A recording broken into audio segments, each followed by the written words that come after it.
1/3 seats అంటే ఒక 60 సీట్లు. అదే సందర్భంలో తెలుగుదేశం పార్టీకి పవన్ కళ్యాణ్కి 60 సీట్లు ఇవ్వడం ఒక సమస్య.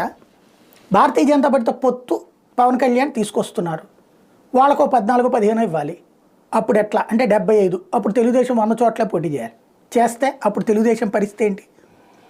90 మినిమం రావాలని కోరుకుంటుంది. ఎందుకంటే పూర్తి మెజార్టీ తమకే రావాలని. అయితే ఇక్కడ పవన్ కళ్యాణ్ ఉద్దేశం ఏంటి?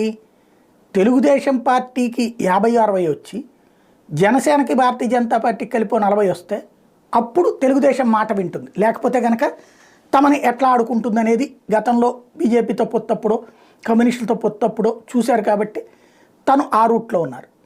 అయితే భారతీయ జనతా పార్టీ ఇక్కడ పొత్తు కూటమిలోకి రావడానికి సిద్ధపడుతుందా?